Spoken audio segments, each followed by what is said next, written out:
शब्दभित्र लुकेका भावना, जीवनका भोगाई, समाजका यथार्थ र कल्पनाका रंगहरूलाई समेटेर म केही समयको अन्तरालपछि तपाईहरूको माझमा नयाँ साहित्यिक यात्रा लिएर आएको छु। कथा केवल मनोरञ्जन मात्रै होइन, यसले जीवन बुझ्ने दृष्टि पनि दिन्छ। हरेक कुरामा कुनै न कुनै अनुभव, शिक्षा र भावना पनि गाँसिएको हुन्छ। यही साहित्यिक मिठासलाई तपाईहरूसम्म पुर्याउने सानो प्रयास स्वरूप हामी युट्युबको यात्रामा छौं। आशा छ अब उपरान्त प्रस्तुत हुने कथाहरूले तपाईको मन छुनेछन्, सोच्न बाध्य बनाउनेछन् र साहित्यप्रतिको माया अझै बढाउनेछ। हामीसँग जोडिरहनुहोला, माया र साथ दिइरहनुहोला। अझ भन्नुपर्दा कस्ता कथाहरू अथवा साहित्यिक कुराहरू सुन्न रुचाउनुहुन्छ, कमेन्ट बक्समा सल्लाह सुझाव दिन नभुल्नुहोला। तपाईको सही सल्लाह सुझाव अनुसार नै म कथाहरू र तपाईले भने अनुसारको साहित्यिक लेखहरू लिएर उपस्थित हुने प्रयास गर्नेछु।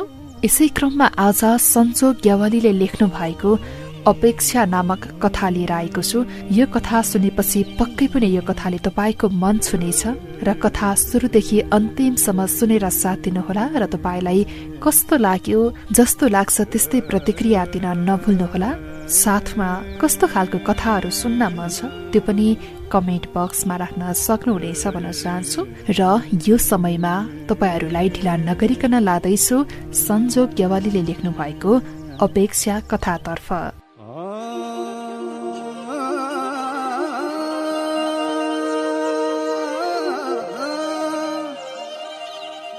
बिहानको 5 बजेको थियो र म अफिसबाट घर फर्किँदै थिएँ। कुहिरो र जाडोको कुरै नगरौं, आफूभन्दा 50 मिटर टाढाको चिज ठम्याउन गाह्रै भइरहेको थियो मलाई। अचानक कफी कम्पनी चोकमा आइपुग्दा तिमीलाई देखे।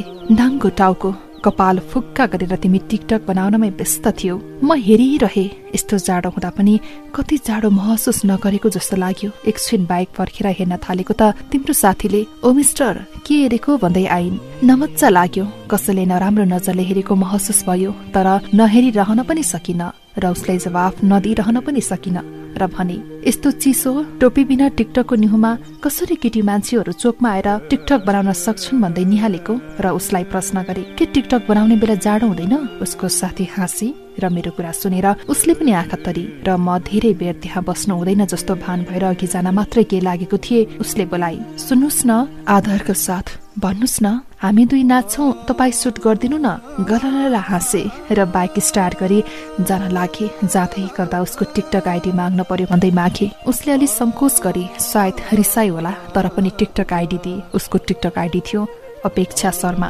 मैले टिपे अनि अघि बढे। घर पुग्न साथ उसको टिकटक निहाली, तर फलो चाहिँ अहिले नै नगरौं जस्तो लाग्यो, किनकि मलाई उसको अगाडि तल झर्न मन लागेन। मेरो पनि त केही एटिट्युड छ नि। त्यसपछि म सुत्ने तर्खर गर्न लागे र केही बेर कथा सुने र झमक्क निदाए। उठ्दा त्यही 1 बजेको थियो होला। खासै उठेर बाहिर निस्कन मन लागेन चिसोले गर्दा र केही बेर फेसबुक कोट्याए। फेसबुकमा केही गतिलो मसला नपाएपछि टाइम पास गर्न टिकटक हेर्न लागे। टिकटक खोल्न साथ उसको याद आयो र फेरि खोजे र पाए। त्यो बिहान बनाएको टिकटक अपलोड भइसकेछ। अब चाहिँ फलो गर्नुपर्छ सोचेर फलो गरे। फलो गरेको 15 मिनेटपछि उनले नि फलो ब्याक गरिन् र मेसेज छोडिन्। के हो, बिहान आइडी बल्ल पो फलो गर्ने? म आश्चर्यचकित भएर भने, होइन, घर पुग्ने बित्तिकै सुते, भर्खर उठेर केलाउँदै गर्दा तिम्रो झलक आयो अनुहारमा। सोही अनुरूप तिमीले भनेको आइडी सर्च गर्दा भेट्यो र फलो गरिहाले। केही झुट र केही साँचोको सम्मिश्रणको साथ आफूलाई बचाए र उसले भन्न लागि, ल फटाफट मेरो टिकटकको प्रत्येक भिडियोमा गएर लभ रियाक्ट र कमेन्ट गर्नु त। मैले बुझे किन त्यसरी कुरेकी रहेछे भन्ने कुरा र म चुपचाप लागि 2-3 ओठामा लभ रियाक्ट गरे र छोडे। आफ्नो पनि केही एटिट्युड छ नि, कहाँ त्यो लेभलमा गिरिन्छ र भन्ने मनमा लाग्यो। जम्मा 2-4 ओटामा भनेर उसले मेसेज गरी अनि मैले भने, मलाई यो सब गर्न झ्याउ लाग्छ, तिम्रो मन राख्नलाई मात्रै त्यति गर्दिया हो भनिदिए। उसले मुख खुम्च्याएको इमोजी सहित मेसेज गरी, ल ल अब म गएको, ल काम छ, भरे कुरा गर्छु भनी र मैले नि बाई भने र आफ्नो नित्य कर्मको लागि बाहिर निस्के। त्यसपछि दिनभरि नै हाम्रो कुरा भएन। साँझ 6 बजेको थियो। अचानक एउटा मेसेज आयो, ओइ हिरो। म आश्चर्यचकित भए। बिहान भर्खर चिनेको, आजै चिनेको भन्दा नि भेटेको केटी अचानक हिरो भन्दै आई। तर पनि भन्न मन लाग्यो र भने, भन्नु हिरोइन, तिम्रो टिकटक एकाउन्ट हेरेको, तिमी टिकटक बनाउन नजान्ने हो कि नबनाउने हो बुझिन। बुझिन। एउटा पनि टिकटक छैन त? मैले बल्ल बुझे। बनाउन नजानेको होइन, तर मन नभएको। बनाउन जान्दिन भन्न लाज लागेर होला होइन? मन नभएको भनेको मेरो टिकटक छ नि, बस मैले आफ्नो एकाउन्टमा राखेको छैन। मेरो दिदीहरूको एकाउन्टमा जति पनि छ। यो भन्दै गर्दा आफै माथि सान लाग्यो। खै पठाउ त हामी पनि हेरौँ। खोज्न पर्छ, मेरो अहिलेको जागर छैन, पछि पठाउँला।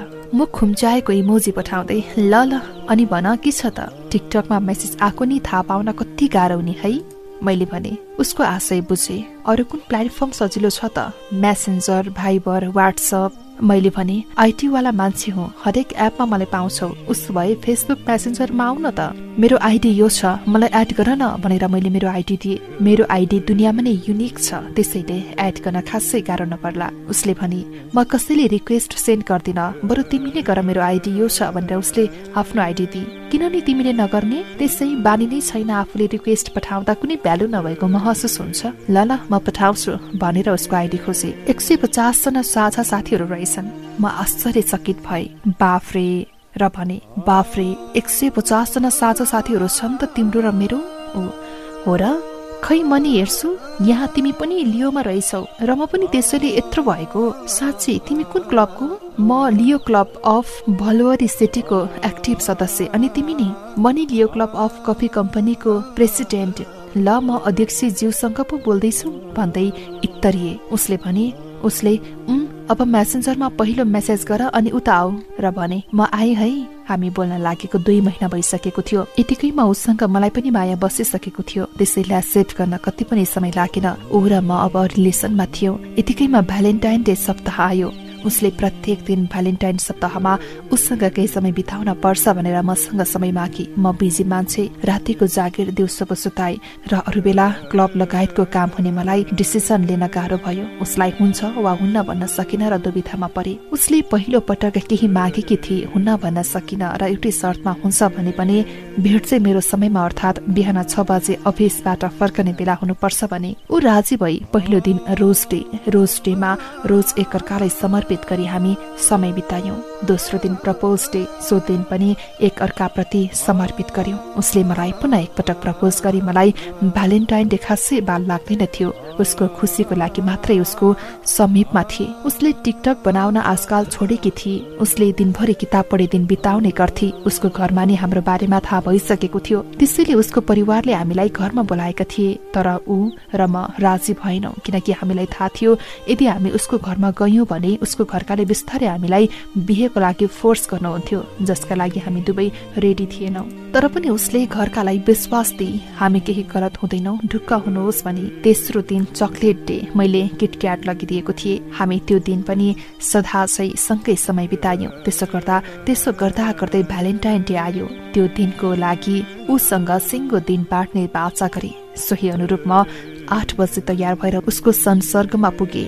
ऊ पनि उत्साहित नै थिए सायद, त्यसैले त ऊ तयार भएर बसेकी थिए। हामी लुम्बिनी घुम्नको लागि गयौं। उसँग दिन बिताउँदै थिए। दिन बितेको कुनै पत्तै नहुने। साँझ भइसकेको थियो, सायद उसलाई 81 बोमिट भयो। म डराए उसलाई अचानक बोमिट किन आयो भने उसको बोमिटमा केही रगतका अंश पनि थियो। म अझ बढी डराएर उसलाई समाति रहे उसको बोमिट नरोकिदासम्म। म अत्तालिएको देखेर ऊ बोली, अत्तालिन पर्दैन, केही भएको छैन, कहिले काहीँ मिक्स रोकिँदा यस्तै हुन्छ उसले भन्न थाली। तर पनि डर काबुमा आएन। तथापि उसले बाचा गराए भोलि चेक गर्न जाउँ भनी। उसले मानी र केही राहत मिल्यो। हामी घर फर्क्यौं।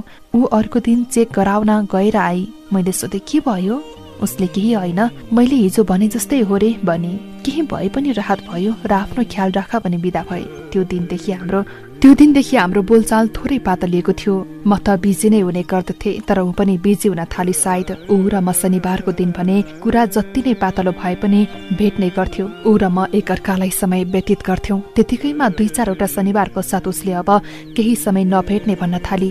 म केही रिसाए, तर पनि उसको जिद्दीपनाको अगाडि केही सिप लागेन र हार माने। अब भने हाम्रो सम्बन्ध उसले चिस्याउन खोजेको जस्तो लाग्न थाल्यो। तर पनि दिनमा एकचोटि उसलाई मेसेज गर्थे। उसले पनि रिप्लाई त गर्थे, तर फितलो रिप्लाई दिन्थे। कारण सोध्दा केही समयपछि आफै थाहा पाउँछौ भन्थे। यो भन्दै गर्दा मेरो मनमा डर पस्थ्यो। कहीँ कोही अरू छ कि उसको मनमा, वा घरबाट बिहे गरिदिने पो सोच्छ कि?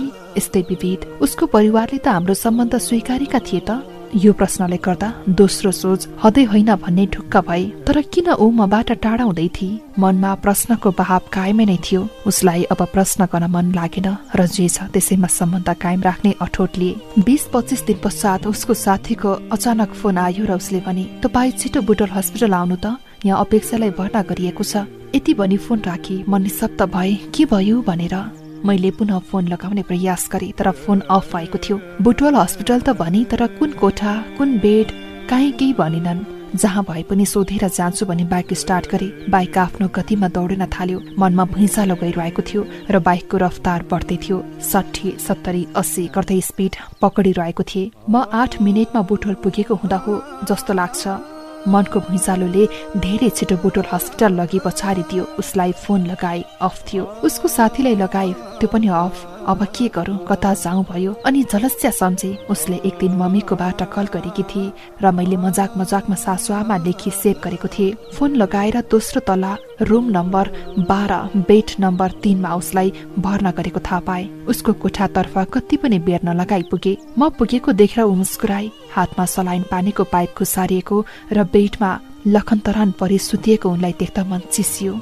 उसले म आएकोदेखि साथीलाई गाली गरी र किन भनेको भने आफ्नो दुखेसो पोखी। म गएर उसको हात सुमसुमाए र के भएको सानो भनी। उसले के होइन भन्दै थिए। यतिकैमा उसलाई 4थो फेजको ब्लड क्यान्सर छ रे उसको साथीले भने। मनमा भुइँचालो गयो। के गर्ने के नगर्ने सोच्नै सकिन। मेरो आँखाबाट आँसु खसिहाल्यो। म रुँदै थिए। उसले मेरो टाउको सुमसुम्याई र नरुन अनुरोध गरे। म केही संयमित भए र उसलाई सोधे, कहिले थाहा पाए कि तिमीले भनेर। उसले भ्यालेन्टाइन डेको भोलिदेखि तिम्रो बाचा पूरा गर्न हस्पिटल आएको दिन थाहा पाएको भने। अनि मलाई किन नभनेको भन्दा तिमीलाई दुखी देख्न मन थिएन। तिमीलाई आफूबाट टाढा गराउनु थियो। थाहा छ गाह्रो हुन्छ भन्ने। त्यसैले त शनिबारका दिन भेट्ने वातावरण जुर्याउँथ्यो। पछि तिमी म भित्र झन बढी झन गहिरिएको देखे र पछि भेट्न पनि कम गर्ने प्रयास गरे। केही मात्रामा सफलता भए तर मनमा आगो चाहिँ बलिरहेथ्यो। उनले यति भन्दै थिइन्। यतिकैमा डाक्टर त्यहाँ आइपुगेर बिरामीलाई भरतपुर क्यान्सर अस्पताल रिफर गरे। म जान खोज्दै थिएँ। उनको आमाले मलाई जान दिनु भएन र म घर फर्के। तर पनि सबै हालखबर बुझिरहेको हुन्थ्यो, सोधिरहेको हुन्थ्यो, जसले गर्दा म टाढा भए पनि टाढा महसुस गर्दैन थिए। 2 हप्तापछि उसलाई घर जान दिइयो। उसले मलाई म सन्चो भए र घर आउँदैछु भनी खबर गरे। म उत्साहित थिए। म खुसी भए। ऊ घर आई बेड रेस्ट गर्न भनेको छ। त्यसैले केही समय बेड रेस्ट गर्नुपर्छ भन्दै थिए। खबरले मलाई एकदमै दुखी तुल्यायो। म दिनदिनै भेट्न जाने गर्दै थिए। कति दिन अझै बेडमा भन्दा महिना दिन भन्ने गर्थे। केही समय पश्चात म अलि बिजी हुन थाले। उसँग फोनमा कुरा त हुन्थ्यो तर भेट्न जान भ्याउँदैन थिए। साह्रै गाह्रो पर्यो भेट्न जान। ऊ ठिकै छु भन्थे। त्यसैले पनि जान एकदम जरुरी नभएको महसुस हुन्थ्यो। करिब 20 दिन पछि उसको साथीको पुनः कल आयो र अपेक्षालाई तपाईसँग भेट्न खोज्दै छिन् भन्दै भनिन्। म उसको घरमा गए। अपेक्षा बेडमा थला भएकी थिइन्। सबै कुरा झुटो, ठिक भएको कुरा झुटो, ठिक हुँदैछु भन्ने झुट। म रोए। उसको अन्तिम सास चल्दै थियो। मैले महसुस गरे। म उसलाई काखमा राखी रोए, कराए तर केही बस चलेन। उसले अब होस गुमाएको थिए। मलाई उसको परिवारले त्यहाँ धेरै बेर बस्न दिएनन्। मलाई आफ्नै घर छुट्न आए। म रुँदै बसे घरमा। रातभर निन्द्रा लागेन। उसको सामिपमा जान मन लाग्यो तर मलाई मेरो घरकाले रोक्नु भयो। राति 12:30 मा कसैको फोन आयो। मैले नाम यताउति केही हेरिन। उताबाट बोली आयो, अपेक्षा अब रहेन। मेरो हातबाट मोबाइल खस्यो। म रोए, कराए। उसलाई हेर्न जान सकिन। आफै भित्र हराए। मलाई घर बस्न मन लागेन र उसलाई भेट्न जान मन लागेन। म अमुवाको मसान घाटमा गए। त्यहाँ बसेर धुरुधुरु रोए। राति पनि घर आइन। अर्को दिन ड्याडी मलाई खोज्दै त्यहाँ पुग्नु भएको थियो। मलाई रातभर खोज्नु भएको रहेछ। मलाई घर लान खोज्नु भयो। सुरुमा त म मानिन तर उहाँले सम्झाउनु भयो र म घर फर्के। उफ, मलाई त्यो समयमा बाहिर आउन 1 महिनाभन्दा बढी लाग्यो। म 1 महिना अफिस पनि गइन र राम्रोसँग खाँदा पनि खाइन। उसको आमा बुबालाई भेटे पनि केही भए पनि रिकभर भए। सानो समयमै हामी एकअर्कामा लिप्त भएका थियौँ। त्यसैले पनि मलाई गाह्रो बनाउँदै थियो। मलाई अझै पनि विश्वास लाग्दैन ऊ मेरो सामिपमा छैन भन्ने बारे। मलाई अझै पनि उसको आशा लागिरहन्छ। अझै पनि लाग्छ ऊ संयोग बन्दै आउनेछ र मेरो अङ्गालोमा बाँधिनेछ। दुखी थिए। उसको परिवारसँग भेट्न भने म गइरहन्थ्यो। उसको परिवारलाई ढाडस दिन्थे तर घर आएपछि म आफै रुन्थे। अझै पनि उसको याद आइरहन्छ। अझै पनि भन्न मन लाग्छ, अपेक्षा आई लभ यु। अझै पनि भन्न मन लाग्छ, आई निड यु। जीवन जस्तो चलोस्, मेरो जीवनमा जो पनि आओस् उसको स्थान कसैले लिने छैन। अपेक्षा, आई मिस यु।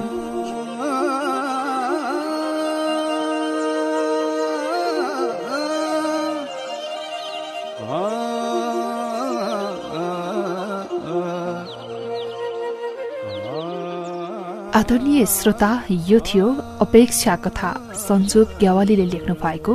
कथा सुनेर कस्तो लाग्यो कृपया सल्लाह सुझाव दिन नभुल्नुहोला र साथै आउने दिनहरूमा तपाईँ कस्तो खालको साहित्यिक रचनाहरू सुन्न चाहनुहुन्छ कमेन्ट बक्समा पनि राख्न सक्नुहुनेछ पनि भन्न चाहन्छु।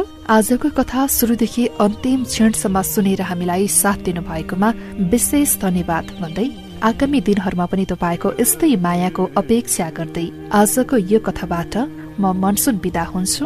नमस्कार।